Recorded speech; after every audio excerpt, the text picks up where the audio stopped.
നമസ്കാരം. പശ്ചിമ ബംഗാളിലെ കോൺഗ്രസ് നേതൃത്വത്തിനുള്ളിൽ ഭിന്നത രൂക്ഷമാണ് എന്ന റിപ്പോർട്ടുകൾ പുറത്തു വന്നിരിക്കുന്നു. ദേശീയ അധ്യക്ഷൻ മല്ലികാർജ്ജുൻ ഖാർഗെയുടെ തൃണമൂൽ കോൺഗ്രസ് അനുകൂല നിലപാടാണ് ബംഗാളിലുള്ള പാർട്ടി പ്രവർത്തകരെ ചൊടിപ്പിക്കുന്നത്. തെരഞ്ഞെടുപ്പ് പ്രചരണ പ്രവർത്തനങ്ങളിൽ നിന്നടക്കം വിട്ടുനിൽക്കുകയാണ് ഇപ്പോൾ സംസ്ഥാനത്തെ കോൺഗ്രസിന്റെ പ്രവർത്തകർ. പശ്ചിമ ബംഗാൾ മുഖ്യമന്ത്രി മമതാ ബാനർജിയെ വിമർശിച്ച അധിർ രഞ്ജൻ ചൗധരിയെ ഖാർഗെ പരസ്യമായി തന്നെ ശാസിച്ചിരുന്നു. ഇതിന് തൊട്ടു പിന്നാലെ ഖാർഗെ തൃണമൂൽ കോൺഗ്രസിന്റെ ഏജന്റ് ആണ് എന്ന് എഴുതിയ ബോർഡുകൾ കോൺഗ്രസ് ഓഫീസുകൾക്കുള്ളിൽ തന്നെ പ്രത്യക്ഷപ്പെട്ടിരുന്നു. ദേശീയ നേതാക്കളുടെ ചിത്രങ്ങൾക്കൊപ്പം ഉണ്ടായിരുന്ന ഖാർഗെയുടെ ചിത്രം കറുത്ത നിറം ചായം തേച്ചുകൊണ്ട് വികൃതമാക്കിയ നിലയിലാണ്. ഇത് ദേശീയ മാധ്യമങ്ങൾ വലിയ പ്രാധാന്യത്തോടു കൂടി തന്നെ റിപ്പോർട്ട് ചെയ്തിരുന്നു.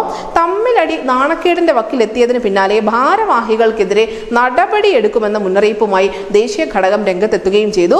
ഇത്തരം പരസ്യമായ ധിക്കാരം അല്ലെങ്കിൽ അച്ചടക്കരാഹിത്യം ഒന്നും പാർട്ടി ഒരിക്കലും വെച്ചു പൊറപ്പിക്കില്ല എന്നാണ് പാർട്ടിയുടെ ദേശീയ സെക്രട്ടറി കെ സി വേണുഗോപാൽ പറഞ്ഞത്. എന്നാൽ തെരഞ്ഞെടുപ്പ് പ്രവർത്തനത്തിന് തങ്ങൾ ഇറങ്ങില്ല എന്ന നിലപാടാണ് നിലവിൽ ബംഗാളിലുള്ള പാർട്ടിയുടെ പ്രവർത്തകർ സ്വീകരിക്കുന്നത്. ഈ തൃണമൂൽ കോൺഗ്രസിനെ തള്ളാനും കൊള്ളാനും കഴിയാത്ത ഒരവസ്ഥയിലാണ് കോൺഗ്രസ് ഹൈക്കമാൻഡ് ഉള്ളത് എന്ന് ഒറ്റ നോട്ടത്തിൽ തന്നെ നമുക്ക് മനസ്സിലാകും. കാരണം ദേശീയ തലത്തിൽ പ്രതിപക്ഷ സഖ്യത്തിന്റെ നിലനിൽപ്പിന് തൃണമൂൽ കോൺഗ്രസിനെ ഒപ്പം നിർത്തേണ്ടത് ആവശ്യമാണ്. എന്നാൽ മമതാ ബാനർജിയുമായി ഒരു തരത്തിലും ഒത്തുപോകാൻ സന്ധി ചെയ്തു പോകാൻ സംസ്ഥാന ഘടകത്തിന് സാധിക്കില്ല എന്നുള്ള യാഥാർത്ഥ്യം കൂടിയുണ്ട്. കോൺഗ്രസിന്റെ പരമ്പരാഗത സീറ്റുകൾ ഉറപ്പിക്കണമെങ്കിൽ പോലും സംസ്ഥാനത്ത് മമതാ വിമർശനം വളരെ ആവശ്യമാണ്. കോൺഗ്രസിനെ സംബന്ധിച്ചിടത്തോളം ഹൈക്കമാൻഡും കോൺഗ്രസിന്റെ സംസ്ഥാന ഘടകവും തമ്മിൽ ഇത്തരം അഭിപ്രായ ഭിന്നതകൾ രൂക്ഷമായതോടുകൂടി പാർട്ടി ഒരു പിളർപ്പിലേക്ക് നീങ്ങുമോ എന്ന ഭയത്തിലാണ് പശ്ചിമ ബംഗാളിലെ ഒരു വിഭാഗം കോൺഗ്രസ് പ്രവർത്തകർ. News desk news India Malayalam.